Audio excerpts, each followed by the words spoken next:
breaking news from KXAN News.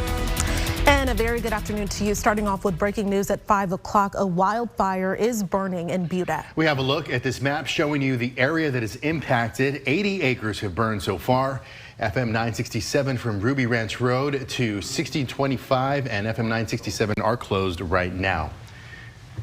Now, we do have a crew on the scene. They were actually just told they have to move from the location where they were about to give us a report because crews are about to dump water in that area battling this fire. So we do have an update for you coming hopefully a little bit later in this newscast. Now, Hays County is under a burn ban, and as of today, so is Travis County. The Commissioners Court voted today to issue a new burn ban for the unincorporated areas of the county. Williamson County also put a burn ban into effect today. You can find a running list of other places in our area with similar restrictions on our website, KXAN.com. And David, we know these bans are critical, especially with the weather that we are in right now. Really important for folks who need to do burning outside of city limits. Today, we actually tied an extreme heat record, and it's for how long this heat wave has lasted. As promised, today going down in the books as our 9th consecutive day of temperatures in Austin 105 or higher. That ties the longest stretch of extraordinary temperatures that we've ever seen from 100 years ago. Here's the unique thing about this one. We've got 7 more of these days to come. It's an extraordinarily hot day out over Lake Travis. A lot of boats out there for a weekday with the lowest lake levels in 8 years. Look at the temperatures. 106 in Horseshoe Bay, 107 in Cherokee, close to 110 right now in Richland Springs. In the Austin area, we're as hot as 107 in Lakeway, 106 in Driftwood, close to that fire in Hays County. East of I-35, everybody in the triple digits as well. 107 right now in Buckholz. Coming up in your forecast, extreme heat continues. We have an update to your weekend rain chance and a look into the first couple days of August. Going in depth, if high temperatures do end up at 109 today in Austin in our 6 p.m. update, which is possible, temperatures have only gotten that hot 3 times between the years of 1897 and the year 2000. But from 2000 to present day, it has happened 10 times, much more frequently. The hottest temperature ever recorded at Camp Mabry came most recently on August 28th, 2011, when it hit 112. That month remains the hottest month overall on record. All of this data is from the National Weather Service. Our digital data reporter and genius, quite frankly, Christopher Adams, gathered all of these statistics and made some really cool interactive maps. Check them out on this story on KXAN.com. All right, David, thanks so much. And we're going back to that breaking news now in Buda, where a wildfire is burning there. And you can see the closure on our map. Let's go to where Nabil Ramadna is. We know that 80 acres have been burned. FM 967 from Ruby Ranch Road to 6025 FM 967 are closed right now. Nabil, what's the latest? Yeah, that fire was 30 acres when we arrived here on the scene. It did spread to about 50 acres, and firefighters, they're still fighting it. This is FM 967 behind us. We've actually moved down the road here. We got off the side of the road for a few shots and saw some burned, scorched land, but we were told we had to move because they're actually coming through with planes to drop water on this area. The cause of this fire is still under investigation. We know that Ruby Ranch subdivision was affected. There were 4 homes that were evacuated, and Starflight was dropping water throughout the afternoon here. We're told the call came in at about 1 p.m. We do know that there are about 17 homes that are threatened, but I want y'all to see this. This plane coming through right now is about to drop water on a hot zone where we were, if you can follow that. And that is flame retardant. That helps them fight the fire here. So we're going to stay up to date with everything going on. Very hot conditions out here. I can tell you these firefighters dealing with not only the heat from the fire, but this 100+ degree weather. Again, the cause of this fire still under investigation. If you are coming down 967 FM, that is closed down at the moment. So do be careful. We'll keep you updated with the very latest right here on KXAN. I want to give one more shot here, though. You can see another plane coming through to drop more of that flame retardant on the fire here. All right, Nabil Ramadna out there reporting live for us. Stay safe out there, guys. And we have some more developing news from Hays County. That's where the sheriff's office is investigating after someone found human remains on their property. And now they are hoping the public can help them find answers. Before Nabil was sent to that fire, he filed this report for us earlier today. We're here on Running Bull Lane, and this is where the body was found. For some perspective, we're in between Kyle and Niederwald, and as you can see, this is an area where there are some people living, but for the most part, it's pretty rural out here. The body, we're told by deputies, was found in this area. As you can see, an open field at the end of a cul-de-sac. On July 10th, someone living on Running Bull Lane in Kyle called deputies to report something they found on their property. That's where they found the burnt remains. The Travis County medical examiner performed an autopsy, identifying the body as 20-year-old Valentin Castro. The department is sharing this picture of him. They haven't determined how he died, but the suspicious circumstances surrounding the death are being investigated by the sheriff's office. Our deputies and our detectives and our investigators that have been working the scene are simply asking for the public's assistance in hopes that someone might have information. Again, when we have a deceased person in our jurisdiction, we're going to try to do everything that we possibly can to figure out exactly what happened or if it was an accident. At this point, we don't know. Now, still a lot of unanswered questions, but the Hays County Sheriff's Office is asking the public for any help. If you might have seen something or know something, reach out immediately. In Hays County, Nabil Ramadna, back to you. Well, back in Austin, on any given night, there is only one bed available for every 5 people experiencing homelessness. So it means even with our camping ban, 4 out of 5 people have nowhere to go. That's according to the city's Homeless Strategy Division, which updated the city council today. And KXAN's Grace Reader took that update to the people living on the streets.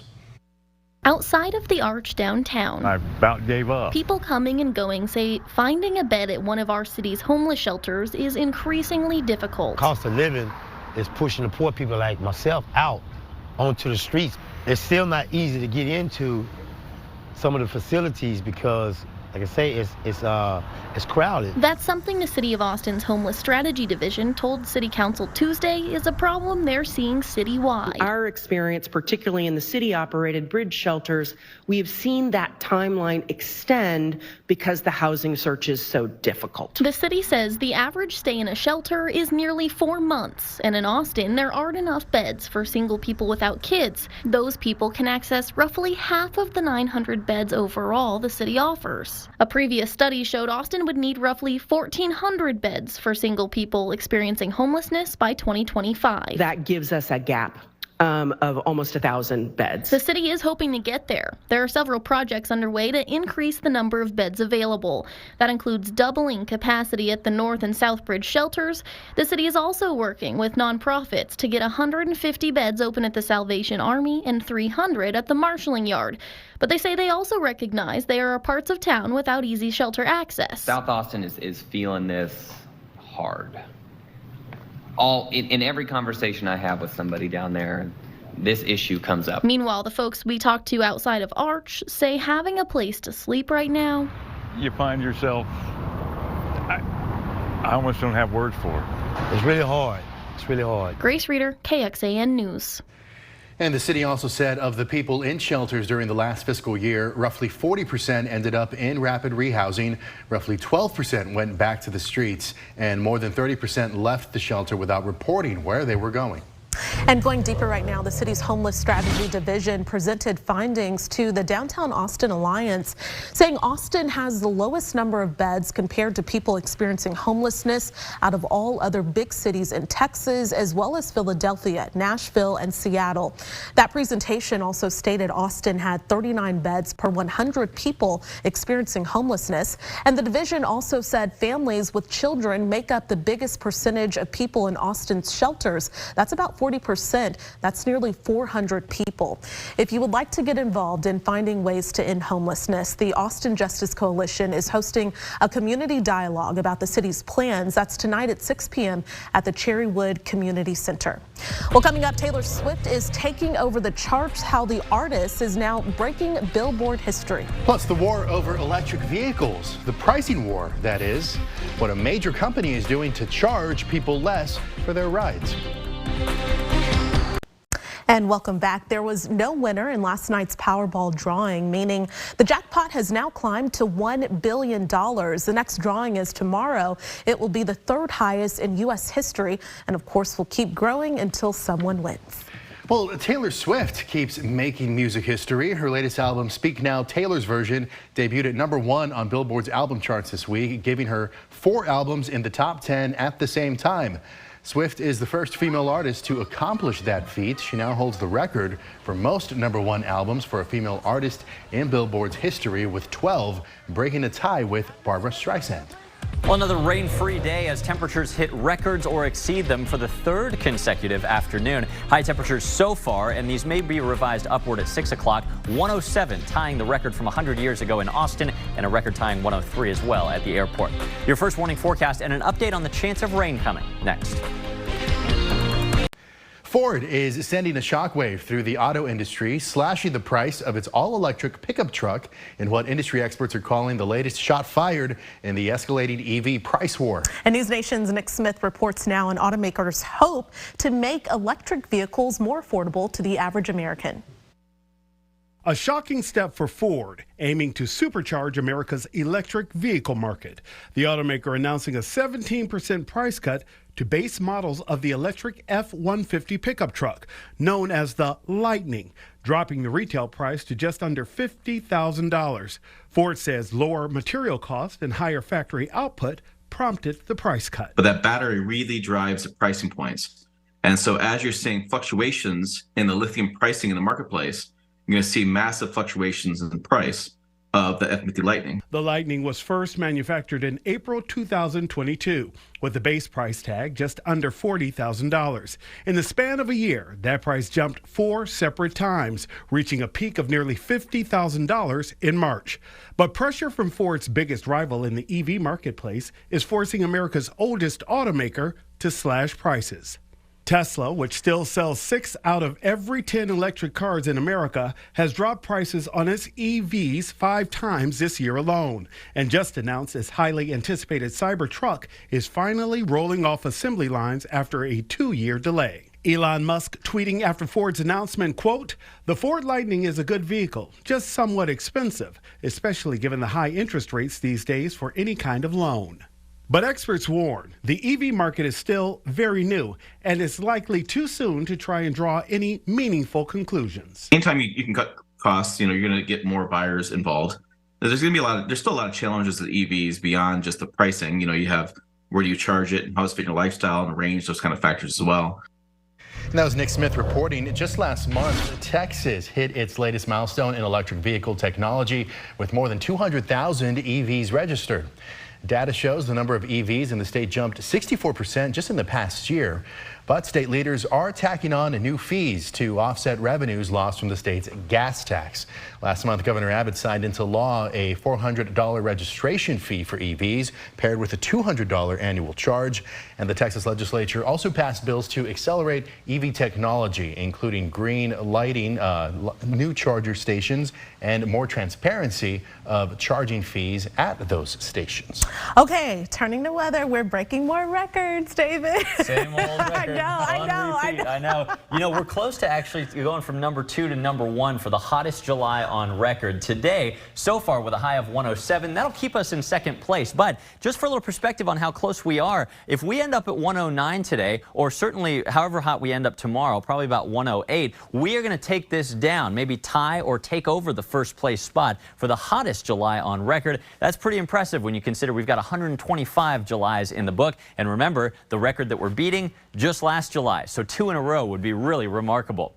Oh, look at this. We got some folks enjoying the water. Is that a tuber there and a jet skier behind him? Lake Marble Falls looking like the place to be. It's 106-degree air temperature, 101 down in Blanco, 105 still at 5 p.m. in Austin. An excessive heat warning continues, not for a heat index, but just for the temperature on the thermometer. It is really hot up and down I-35, eastward and westward. This slightly less serious heat advisory is set to take over for everyone after 9 p.m. tonight. But it's possible that the National Weather Service changes their mind and continues this heat warning, which is more serious because I don't see a lot of relief coming in tomorrow.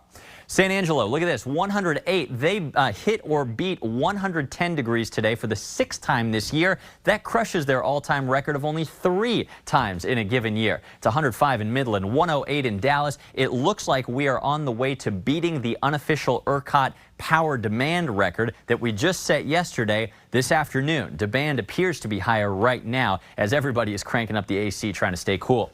I can't find a single cloud really across the entire state. We've got that strong heat dome that's been over Las Vegas or Arizona, now entering the state from the west. Projecting this forward, the heat dome only gets a little closer and a little stronger tomorrow. Yes, that means the temperatures are not going down. They may actually go up in some areas. Then later this week into the weekend, the well-advertised retreat and slight contraction of this heat dome. That could open the door to a couple isolated storms locally and a slight reduction in these record high temperatures. But the latest update is not a good one. We're dropping your rain chances from 10 and 20% down to 10% both Saturday and Sunday. Just a couple drops in the bucket and not a ton of heat relief.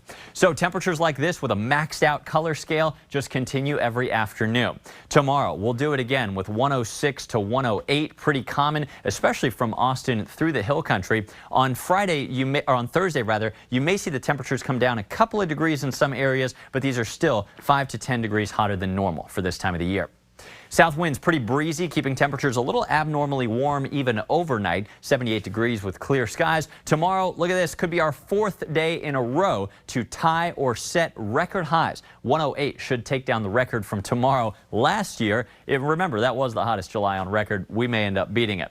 Record high temperatures in jeopardy not only today, not only tomorrow, but all the way through the work week and into the weekend. High temperatures now revised upward with that lower 10% chance of rain this weekend. And as we've tied our 9th day of 105 degree plus temperatures in a row, the all-time record today, I see 7 more days of this extreme heat ahead of us. The former president, a target of a federal investigation, how it's related to the Capitol attacks, and how his classified documents case comes into play. Former President Donald Trump says he has been notified that he is a target of an investigation surrounding the January 6th Capitol attack and efforts to overturn the 2020 election. This comes as the judge presiding over the case involving the former president's classified documents found at Mar-a-Lago could set a trial date in Florida. NBC's Alice Barr reports.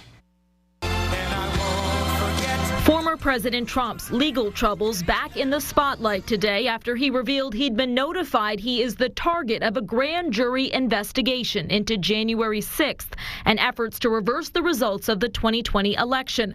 The former president calling it a witch hunt. 2 sources confirming to NBC News the target letter came from special counsel Jack Smith. He has made it abundantly clear that Donald Trump will be charged in connection with January 6th. Legal analysts say charges could include inciting an insurrection and conspiracy to defraud the U.S. government, though that would require proving the former president knew he had lost the election and tried to overturn it anyway. Mr. Trump writing today, quote, "Under the United States Constitution, I have the right to protest an election that I am fully convinced was rigged and stolen."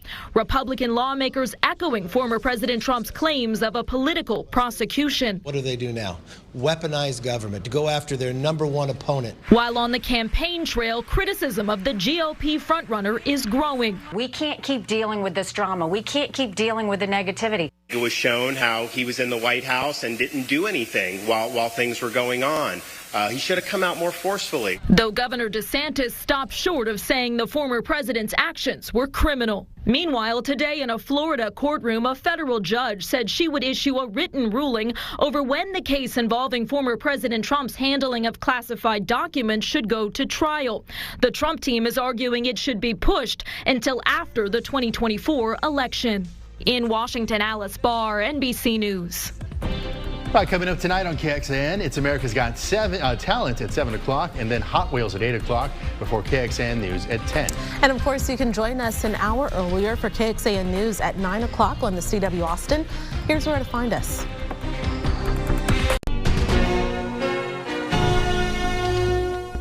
Thanks for listening to KXAN News Nightly. You can also listen to KXAN News Today every morning for more in-depth coverage of what matters most to you.